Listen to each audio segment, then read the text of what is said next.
আসসালামু আলাইকুম। সবাইকে আমন্ত্রণ জানাচ্ছি এবি নিউজ দুপুরের সংবাদে। আপনাদের সঙ্গে আছি আমি সুমাইয়া মেঘা।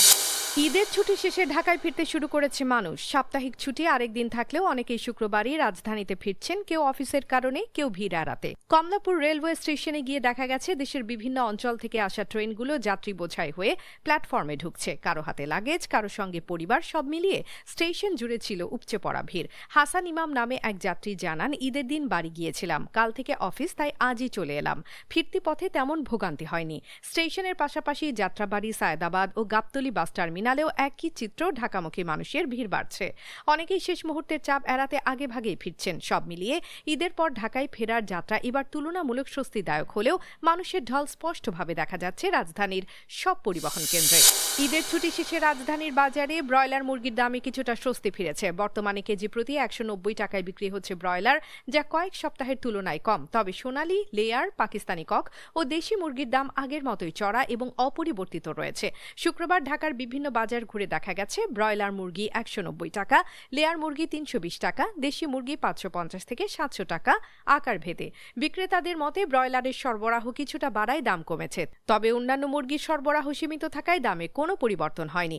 চাহিদা সরবরাহের ভারসাম্য থাকায় বাজারে বড় ধরনের ওঠানামাও দেখা যায়নি। মাংসের বাজার, গরুর মাংস 750 থেকে 850 টাকা কেজি, খাসির মাংস 1000 টাকা কেজি।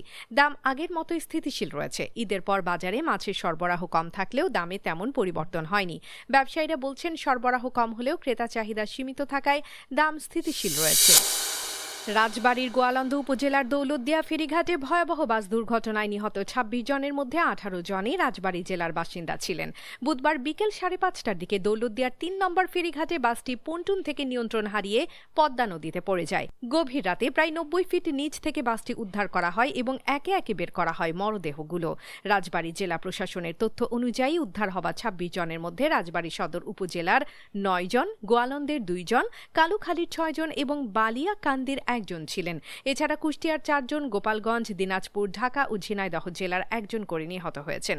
হঠাৎ এই মর্মান্তিক দুর্ঘটনায় রাজবাড়ী জুড়ে নেমে এসেছে শোকের ছায়া। পরিবারগুলোতে চলছে আহাজারি, আর স্থানীয়দের মধ্যে শোকের পাশাপাশি ক্ষোভও বাড়ছে ফেরিঘাটে নিরাপত্তা ব্যবস্থার দুর্বলতা নিয়ে। সৌদি আরবে অবস্থিত একটি মার্কিন সামরিক ঘাঁটিতে ভয়াবহ বিস্ফোরণের খবর প্রকাশ করেছে ব্রিটিশ সংবাদ মাধ্যম দ্য গার্ডিয়ান।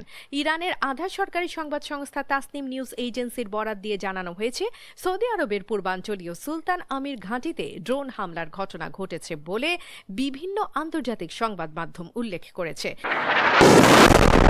তাসনিম, যা ইরানের Islamic revolutionary guards core IRGC এর সঙ্গে সংশ্লিষ্ট বলে পরিচিত, দাবি করেছে ঘাঁটিটিতে বিস্ফোরণের উৎস ছিল ড্রোন হামলা।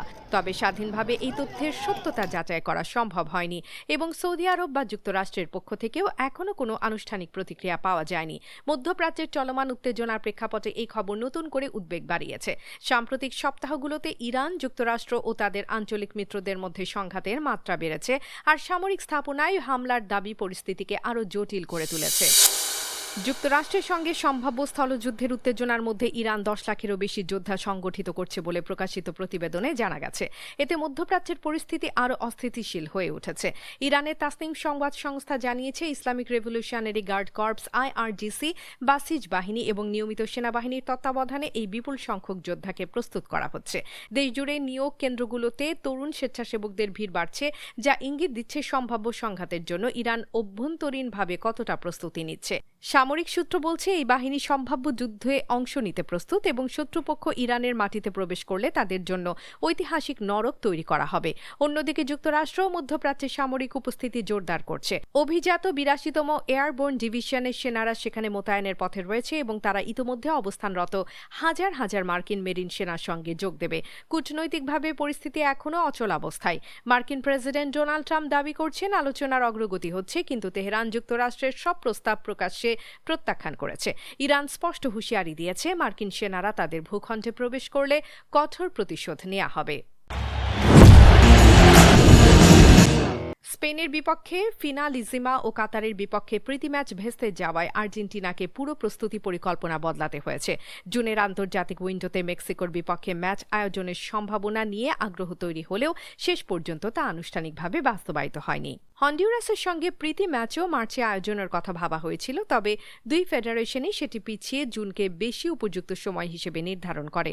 সাম্প্রতিক সময়ে আর্জেন্টিনার প্রীতি ম্যাচের প্রতিপক্ষ নিয়ে সমালোচনা বাড়ছিল, বিশেষ করে মৌরিতানিয়া র্যাঙ্কিং 115 ও জাম্বিয়ার র্যাঙ্কিং 91 বিপক্ষে ম্যাচ চূড়ান্ত হওয়ার পরই এই আলোচনা আরও তীব্র হয়।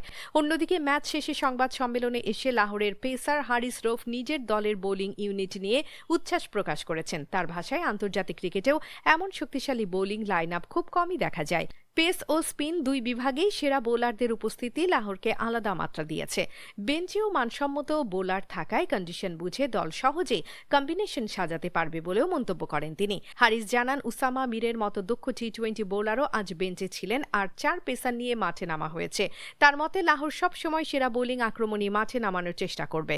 মুস্তাফিজুর রহমানকে নিয়ে হারিস রফের প্রশংসা ছিল আরও স্পষ্ট। তিনি বলেন, বিশ্বের বিভিন্ন টি-20 লিগে খেলে অভিজ্ঞতা অর্জন করা মুস্তাফিজ লাহোরের বোলিং ইউনিটকে আরও শক্তিশালী করেছে। দর্শক, এতক্ষণ আমাদের সঙ্গে থাকার জন্য ধন্যবাদ। সর্বশেষ খবর পেতে চোখ রাখুন আমাদের ফেসবুক পেজ ও ইউটিউব চ্যানেলে। আমরা আছি ইনস্টাগ্রামেও। সেই সঙ্গে সবশেষ সংবাদ পেতে ভিজিট করুন আমাদের ওয়েবসাইট www.abnewsinternational.com-এ।